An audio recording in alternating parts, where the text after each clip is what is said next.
Hello folks, welcome to another episode of Yogi Dave's Hobby Podcast. So this podcast is about board gaming, wargaming, tabletop RPGs, basically anything tabletop gaming apart from collectible card games. So I'm going to stop numbering episodes because I keep on recording them and going, oh no, I should really put that in this place, put that in that place, and you know. Right, so I'm going to be talking a little bit about what I've been doing hobby-wise, what not been doing hobby-wise. So I have started doing some road terrain YouTube videos to show you how I make my roads, or how I'm making my roads, because this is actually the first time I've done it. So, you know, basically it's foam board, it's a mix that I use for my basin, that I'm using for asphalt, or like the tar roads, tar roads, because the tar roads here in, you know, in the UK, Scotland, at the moment, and then there's cobble roads. Now the cobble roads one is very time consuming, and with that I use Das clay. I have an idea to do like a Roman themed board with the clay, but not until I get one of the green stuff rolls to actually do it, rather than doing it by hand, because it takes absolutely ages. So yeah, those videos I'm doing in sections. So I've already done the preview and the first couple of episodes where I actually do the making of the road sections with the clay and with the mix that I use. Now, as always, I have recorded videos of the whole process, but you know, when I sit back and watch them, sometimes I'm like, well, there's no point in me recording this video and uploading it when you can go watch another person do it that's already done it. I don't mind doing like terrain and stuff and videoing that and uploading that and painting stuff, because I do it differently from other people. I don't do it 100% exactly like other people, but you know, the way I get more out of the PVA, not the clay, by using PVA, I got that from Lux APS. The mix I got for my basin material, or for my basin, I got that from Lux APS. So there's no point in me going, oh, this is how I do it. That, you know, this is mine. It's not somebody else's. I got it from somebody else. So yeah, that's what I have been doing. I've also been tidying up the hobby room quite considerably. It was a complete and utter mess. Now it is not. Also, all the terrain is kind of in one place now. Well, most of it anyway. So I was going through it, and I have quite a number of hills, quite a number of outcrops, quite a number of hit trees. So what's going to happen is I am going to get round to finishing off Lieutenant Calcius, and I will raffle him off. But after that, instead of doing the Napoleonic one, which I was going to do, but I'm going to complete the diorama and ding it off, raffle off. What I'll do is I will raffle off some trees and some hills and some outcrops. I'll finish them off and do them for you, so you can get them really, really cheap, because I reckon a hill, putting it totally together, takes about an hour and a half. With materials, it's probably about 15-20 quid. You can get it for 3 quid, or you can get 2 for 3 quid, or however many times you put money into the raffle.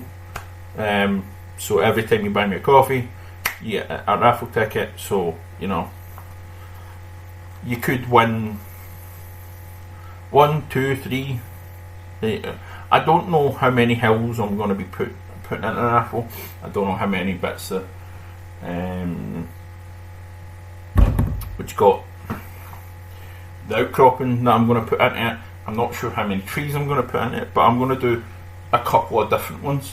So, I've got 25 tree armatures that aren't currently built, I think. Various different ones that aren't complete. So, it's not a few. It's not just a few, and it's way more than I need at the moment. And to be honest with you, I'm not giving them away, like properly giving them away to like clubs and stuff, because one club won't appreciate it. I know that for a fact, and the other club has way too much terrain as it is. Can't give it away. Can't give it away to go get their own upgrades to that terrain. So, yeah. But obviously, once that's done, I'll talk about it again on the podcast. The thing is, the reason that I've decided to stop numbering them and say, this number is like, well, I did a podcast on that had the Genestealer cult stuff and the pricing and everything, but it was like weeks ahead of where it's going to get released, and I'm like, well, when I went back and listened to it, I'm like, well, that's way ahead of where it's meant to be, or way behind where it's meant to be, because I should really just release it this week. So there's going to be some changes to how I structure things. There's obviously going to be ways, different podcasts, different types of podcasts. So I'll have podcasts like this where I talk about various different subjects. I'll have podcasts where it's a single subject, and then I'll have podcasts where I have interviews. I've already lined up a couple of interviews, or a couple of possible interviews, and obviously I'll also do the actual play podcasts. Now, you could say, well, why don't you have different podcasts to do it? I don't think that it's a good idea, to be honest, and I don't really have the money to not, have it in place as is. So, right around now is where everyone's getting into the swing of things with Warhammer Fest.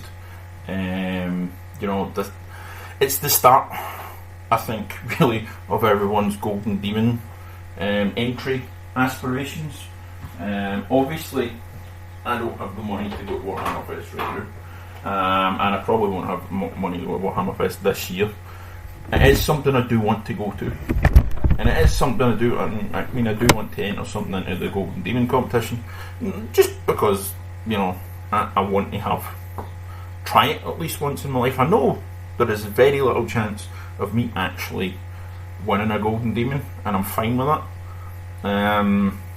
because really my painting isn't display quality. I would never ever claim it to be a display quality paint job. I do very solid and sometimes even brilliant tabletop standard painting. Very rarely brilliant, I'll be honest about it.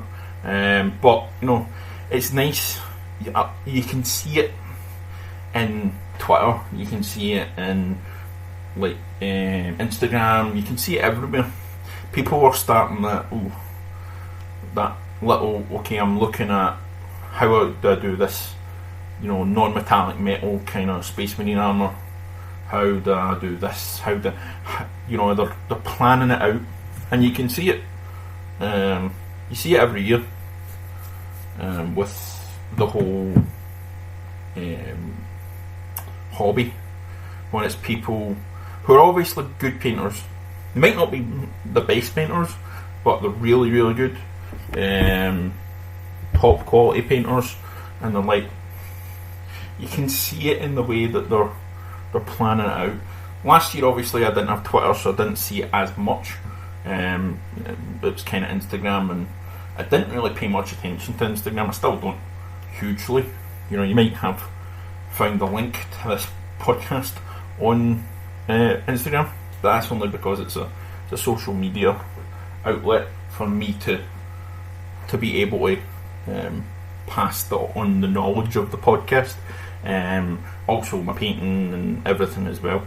But you see it more on Twitter, because Twitter is, it's a mile a minute at times of stuff coming in. I am currently on almost 900 follows, 891 follows and 289 follows. So I see fucking hundreds of shit. I mean, it's obviously not all. Nope. I didn't mean that. So obviously lots and lots and lots of different things. There's TTRPGs, there's board games, there's your Twitch guys, there's streamers, podcasts, everything, loads and loads of different stuff that I've got following on Twitter. But there is a lot of it that is painting, and I think it's important to talk about this, because there's a lot of people who are new to the hobby who will think, oh, these are amazing painters, I want to really be like them. Good aspiration, good thing to remember. I've been painting for 20 years. I'm not any good compared to these guys. Compared to the Golden Demon winners, the Slayer Sword winners, who are the pinnacle of the Golden Demon, the Golden Brush, all of the major model painting or miniature painting awards that you can get. The people that do it are at the very, very top. The people who win it are at the very, very, very, very, very top of the hobby, the painting hobby. And it takes years of buckling down, doing this, doing that, doing the next thing. I talked to a guy who is a Golden Demon painter. This is probably about 10 years ago. He was at a show that I was at as well. It wasn't the Games Workshop one, but and he's saying to me, he says, well, I do 8 major pieces a year, and really don't do very much other than what was it said? I don't do very much except keeping my hands in the basics and using things to learn these new things or to keep my skills up. And it's I don't know whether he's actually ever won a Golden Demon, but he's a Golden Demon level painter. So he's a guy that puts stuff into Golden Demon all the time. He puts stuff into all these major painting competitions all the time. And I'll tell you, his painting was absolutely sublime back then. I don't know what it's like now, because I've obviously not seen or heard from him in a while. But I can't even remember the guy's name, which is shocking off the top of my head. But I do know that at that time, he was putting stuff into all the major painting competitions, and a lot of his time was spent on the Golden Demon entries, the Golden Paintbrush entries, all these major paint competitions. All his time's taken up doing that. Very little of it is him actually painting armies, miniature, like rank and file guys. But that's what you have to do to win these things. For what? Some people have to do that to win these things, but some people obviously don't. Some people obviously have that ability to switch on and off and spend their time, painting loads of armies, or commission painting loads and loads of armies, because that's how they make a living. or they paint loads of commission armies, and then for a month they buckle down and paint whatever entry that they've got. So they've got a month off doing, they make enough from their commissions over the year, and then they buckle down and do this particular Golden Demon entry or Gold Brush entry or whatever it is they're entering. So you've got to remember that. You've got to understand that it takes time to get to that level, and it also takes time away from what you would normally do. What's fun for me about the hobby, which is painting all these figures, doing basing, all that and that kind of stuff. So that's something I wanted to talk about, obviously, because I've been seeing all this stuff right now. What's next?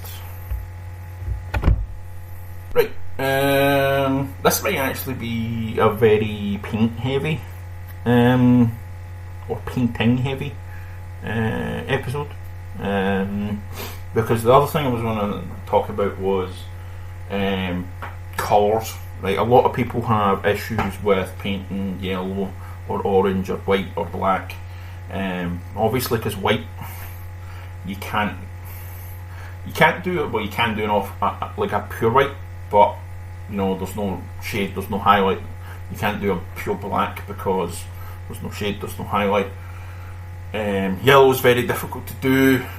Orange is very difficult to do. Red's difficult to do. There are paint colours that people find extremely difficult to do. The thing is, you can't. I see a lot of people go, "Oh, I'm never painting this colour again. Never painting that colour again." Find a way that works. That's how I found that persevering with a colour is how I can paint yellow. I can paint white. I can't paint a pure white because I haven't figured a way of getting it, obviously, perfectly off white with some shade and some highlight. But I have a yellow. There was actually YouTube that I started following quite recently, and actually they've only had a couple of episodes out so far. I'm going to look for it. It should be in my library somewhere. A Hobby Librarian. It's not a new one per se, but it's painting black armour in 6 easy steps. That is a really good one. Hobby Librarian on YouTube. That's the thing.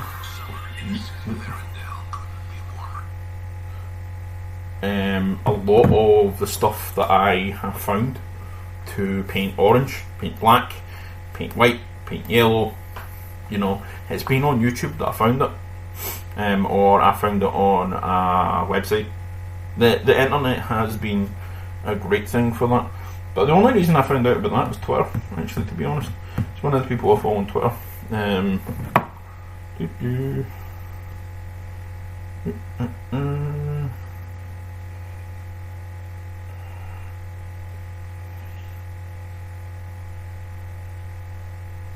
Voice of Kosh. Hold on. At the Voice of Kosh. At Voice of Kosh. So obviously Babylon 5 reference, I think. Anyway, I found it on her YouTube or her Twitter feed, because it was her that posted it on YouTube. I think it's quite important that if you are struggling with a colour, you try and find a way that somebody's found or devised so that you get that colour done well. You can't just go, "Oh, I'm never painting that colour again," because it stymies your ability to paint, really. You want to play Imperial Fists, but you can't paint yellow. Or if you're a commission painter especially, somebody wants to commission you to paint an army, and they're mostly a colour that you don't do, but you're going to turn around and tell them you're not going to do it? No, I don't do that. That's no good. That's no good. Trust me, coming from a guy that paints commissions, yellow comes up very often. I hate painting. I used to hate painting yellow. I used to hate painting orange. But I found ways that work for me. They're not necessarily going to work for you, just because they work for me. And I've had to jig and poke them a little bit, as they say. Do a bit of jiggery pokey, because jiggery pokery, I can't even talk, because I didn't have the particular colours that guide said that you were to use, because it was Games Workshop paints and I didn't have all those Games Workshop paints. So I had to go figure out the best paint that I had that was close to them. So that's why I have the paint rack app that I downloaded, so I can figure out which paints and which ranges I had was analogous. Is that the right word? Analogous? I can't even say it right. That's being Scottish for you though. Those words in the English language that we can't say because our accents and the way we talk just won't let us do it. But yeah, it was important that I figured out a way of painting these colours, because I do commission painting. I have to be able to paint a colour that a client asks me to do, because if I can't do it, then they're going to go to somebody else, and that's money missing, that's money lost. But yeah, that's a little bit of on painting. Another thing that I was talking to somebody the other day, and they were saying, yeah, I painted this entire army using £2 brushes. I was like, yeah, don't really matter what brushes you use, as long as it's got a good point. And if it's a dry brush, then it really doesn't matter fuck what brush you use, because it's a dry brush. It's going to get wrecked anyway. Might as well buy £2 brushes for the works and use them. But this is the thing. I see loads and loads and loads and loads of people, including people who should know better, encouraging somebody who's brand new to the hobby to go out and buy a set of Winsor Newton brushes, the Kolinsky Sable brushes. It's like, don't be fucking stupid. Absolutely do not go out and buy Kolinsky Sable bloody brushes if you've just started. I have went out and bought Kolinsky Sable brushes. I don't see any difference. I honestly see no difference between a normal brush, like a synthetic brush, and a Kolinsky Sable brush. I don't get it. I have no idea. If it's got a good point, then it works. If it doesn't have a good point, and I've had Kolinsky Sables with shitty points, the paint flows just as badly as a synthetic brush that I bought for £2 in a pack of like 20 from the works. So absolutely 100% do not need a Kolinsky Sable bloody brush to be able to paint well. I've heard multiple different brush painters from all spectrums of ability go, don't need them. All spectrums saying, oh, you do need them. This is how you upgrade your ability, upgrade your skills, or this is how you get it better with the brush. Use these really good brushes. I'm sorry, I've been painting 25 years on and off. No, it's a brush.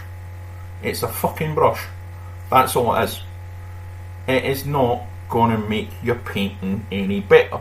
And I'm going to get blasted for this by people. I know I am. But you don't need to go out and pay £2 or £3 or £4 for a brush, for a single brush. Games Workshop brushes, they're alright.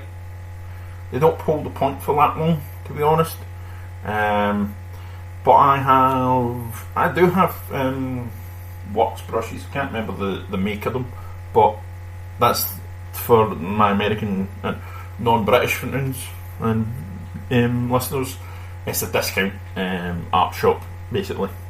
Yeah, I've had brushes from there that I've had for like 2 or 3 years, and the point is still there. So, and I've had Kolinsky Sable brushes that the point is dead within.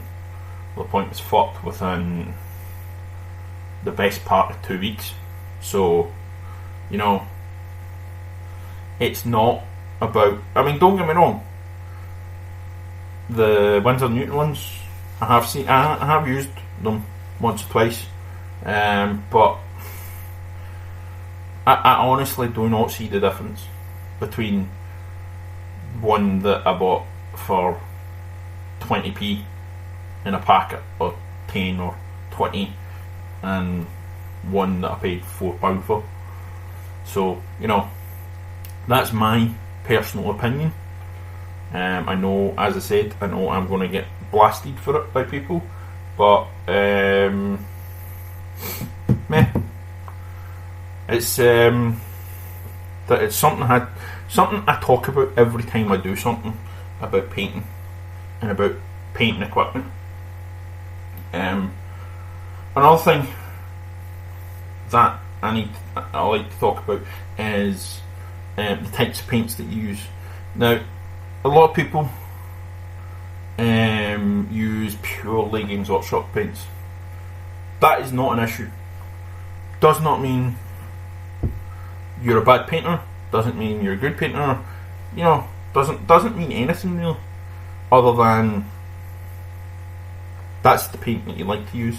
It's the only paint you've ever used is the Games Workshop system. A lot of people, I've heard it's a lazy man system. Well, that's not really.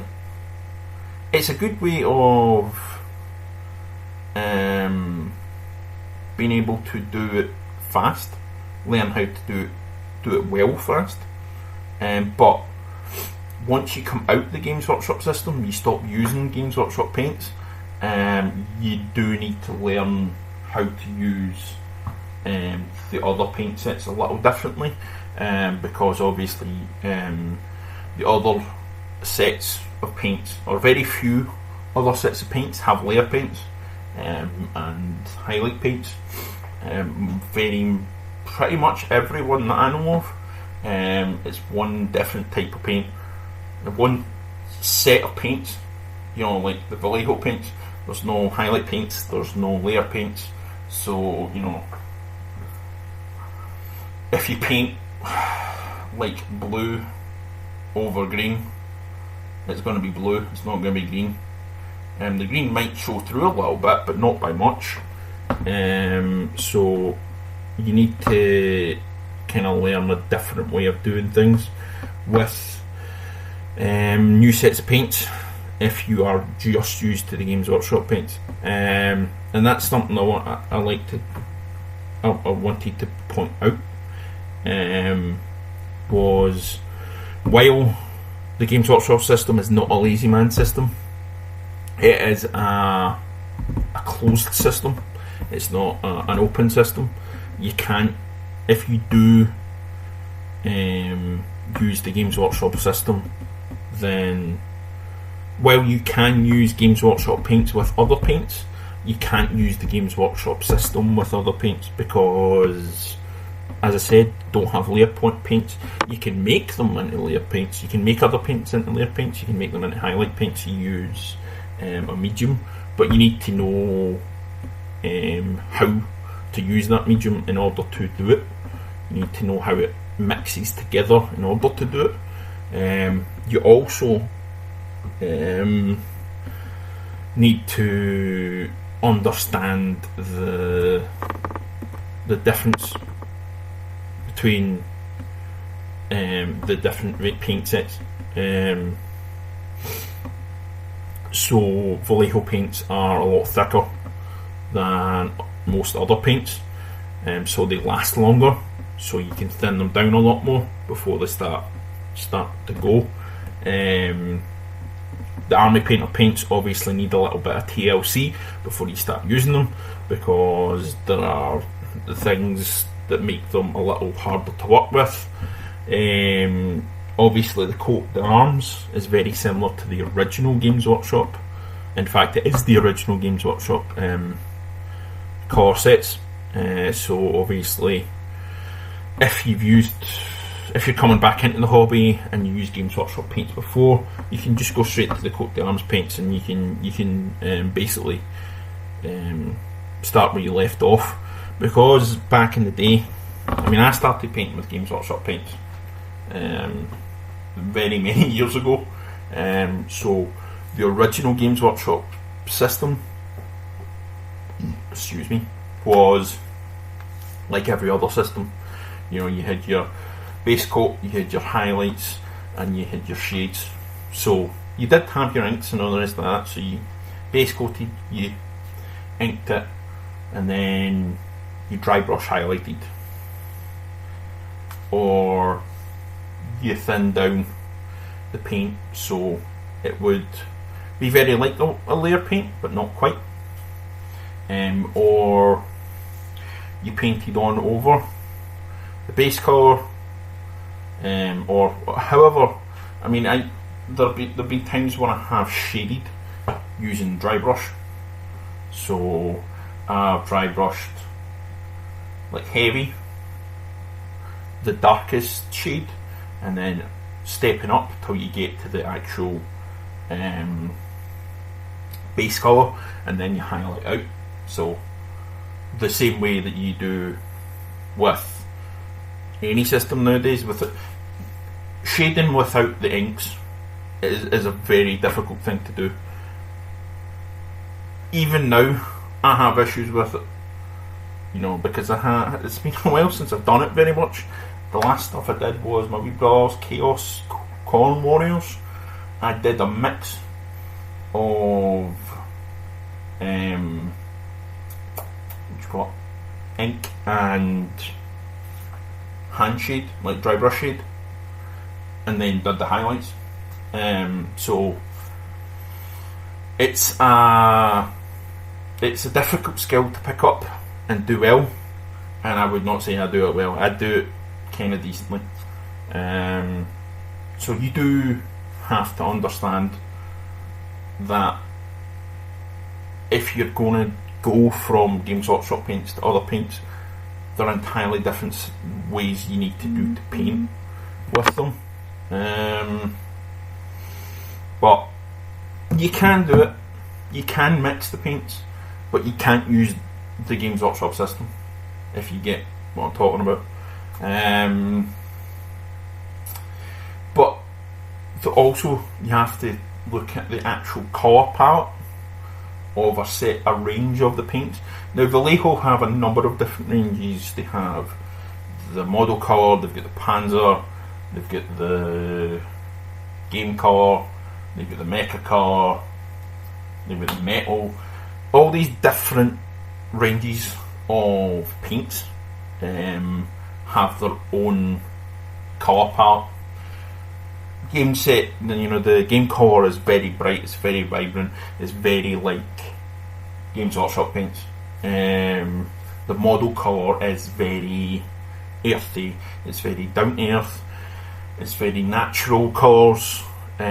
So, you know, I mean, obviously you get what you got, fluorescent paints in the model colour range, but it's still a very natural palette.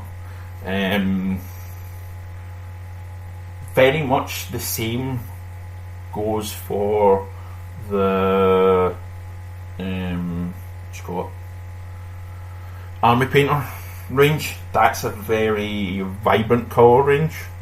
But the Coat d'Arms range, well, it has some vibrant colours in it, and very fantasy-esque colours, it also has quite a few very natural tones.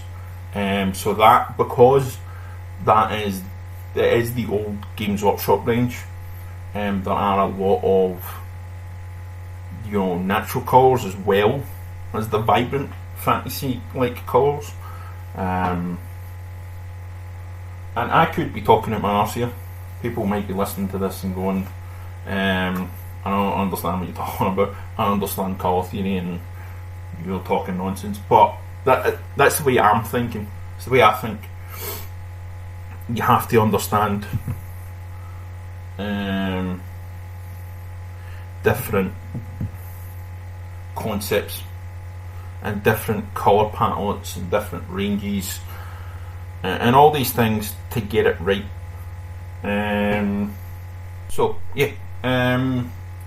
That's it on, I think, the different paints. Well, what you do need to do is have a solid think about, if you are new to painting, do I want to go along the Games Workshop line, or do I want to learn how to do it a different way? If you're looking at using a different range because it's maybe cheaper than the Games Workshop range, because I know the Games Workshop range for what you get is not the cheapest on the planet, but there are ways of getting better, getting more out of it. I've got a video on my YouTube channel about getting more out of your Citadel paints. If you're thinking about the cost of the Games Workshop paints and the cost of all the paints, you do have to think about that difference and the way that you've got to change how you paint a little to do it right. Another thing I wanted to talk about was wet palettes. Now, I have tried using the make your own wet palette way of doing things. It really didn't work for me, I'll be honest with you. But I got a wet palette quite a while ago, sometime last year, the year before, and it's been in and out of usage. Very little usage before, very recently, and what I have found is if you use the wet palette, while it lets your paint last for a long time without drying up, what it also does is when you actually paint it on the model, it dries very, very quickly. So this is a thing that I, as a commission painter, who batch paints often, was like, oh yes, thank you very much. It will dry, it will stay wet on the palette for absolutely ages, but when I actually put it on the model, it'll dry like that. It'll dry so quickly. I don't have to worry about, I've got 50 figures to paint in the next week. I just put the paint on the palette and I do my thing, and that's it. It's great. I wish I had figured this out last year, the year before, because some of the commissions I've had to paint has been like, I've got 50 of these to paint today, and I had to figure out a way of. That's why I got a bloody cheap airbrush in the first place, so I could do really, really quick primes and base coats. But I don't. Well, I still will use the. But also, it took forever for me to do any highlighting, like any decent highlighting, because I've got to wait for each layer to dry. But this, I don't. It's like dry. Oh, yes! Thank you God. I've learned a way, I found a way. So, if you are somebody who does a lot of batch painting, I highly recommend getting an actual wet palette. Not building one yourself, but an actual wet palette that, from Amazon or wherever, so you can actually do this right. What else? Oh, yeah. Painting and lighting. Now, I don't have the greatest lighting setup in the world, because the lighting in my old house was absolutely brilliant. And when I moved house, I moved out of my parents' house, and the lighting setup I had was my dad's basically, and his was very, very good. Mine's is getting there, but I need a couple of extra bits and pieces to make it really good. What I have found is LED bulbs are brilliant for, like, if you get the cool ones rather than the warm ones, that is the best for lighting, bulb wise. You want to get yourself some lighting from a couple of different angles. So you want to get it from the side, you want to get it from in front of you, and you want to get it from above you. So there are some good like D-shaped LED cluster ones that I've seen that basically give you the lighting like all the way around and all the way on top. So those are good things to get, and also obviously a lamp where it's coming forward. So, but there's good ways of doing it in the cheap, but not too cheap. I have Philips Hue bulbs in my lamps, purely because I think the ability to adjust the actual intensity of the light is really good. Because sometimes you want that really, really bright light when you're actually doing the painting, but sometimes you don't want that in your face when you're like doing terrain, because you might be building terrain and painting terrain. It's different from miniature painting, it's different from building miniatures. There's not as many little parts that you've got to look at, and also even when you are painting, sometimes you want that light out your face, so being able to pull down the intensity of the light is really good. Sometimes when you want to look at how the shadow would be, being able to like shut it off, like shut it down, and look how shadow will look on that miniature. Various bits. There's various reasons for having those kind of light change, intensity changing bulbs, dimmers and all that kind of stuff. There's also the fact that the Hue ones are colour changing as well. So if you want it to look at it with like a different light, with a different colour of light bouncing off it, that's good. If you want to take the videos of, which I don't, or anything, videos or pictures or whatever with that different colour of light, it would be really good. Not that I haven't actually done that, but it's a good idea. The thing is with the base Philips Hue bulbs, like the kits that you get, a lot of them are just a warm white lights. So you need to either get cool white lights in packs, or you get the colour changing ones, and they're the same price really. So there's no point in. There's not a big difference in price anyway, so there's no point in going out and buying those cool white ones, and when you get cool white with the colour changing ones. But yeah, that is very much my setup.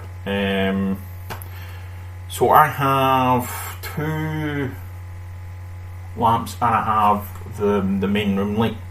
I'd actually need a third lamp, but it needs to be over and above my head, really, for it to make any use out of it. Another thing, when you're painting, the actual space that you've got doesn't necessarily need to be massive, but what really would be a good idea is if you've got enough, it's at the right height and it's got enough space where you can put your elbows down, like shoulder width apart, so you can control what you're painting, which is one thing that's really, really important when you're painting, is having that control. Because trust me, there have been times where I've been painting, like, my hands, it's very awkward for me because I have dyspraxia, painting properly with proper posture, but knowing that I can lean my arms on my desk and move them about is really important. The last 6 months to a year, it's actually almost a year now, Jesus, I've almost been in my house for a year. I have had a dinky little desk that I've had, little dinky little fold down desk where I haven't been able to lean my elbows on it, but I've now got an actual table that I can paint on, which is great because I've got loads of space. Also loads of space to make mess, which if you've ever seen a large number of the painting fraternities desks, they are a complete and utter mess. But yeah, I think that is it for me for that bit. And actually, this is going to be quite a short podcast because I think that's me full stop. Talking about the painting for once. It's quick and easy.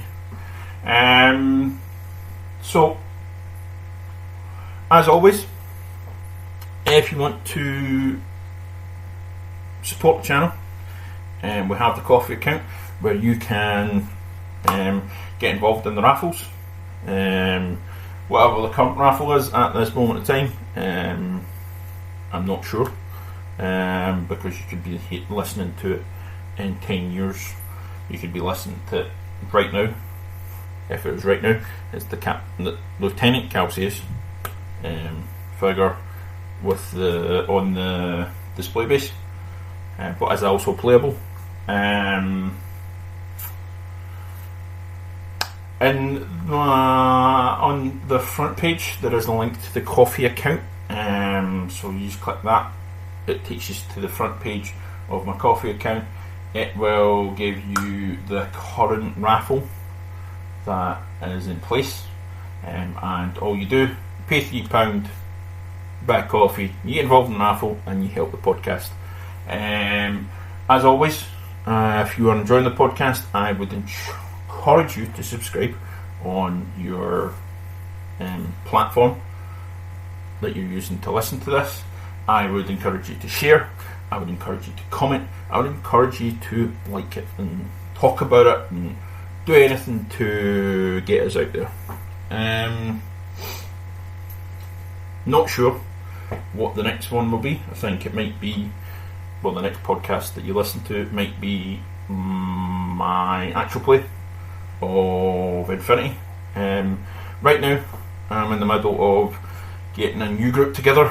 Pretty much everyone by the looks of it are all brand spanking new players, which is going to be entertaining for me because I'm going to have to DM at least the first couple of games, at least one or two of the sets of rules that we use for each adventure, but I will try and get them set up for early April, and then we'll do actual plays of them as well as the other games that I'll be doing over the next couple of years.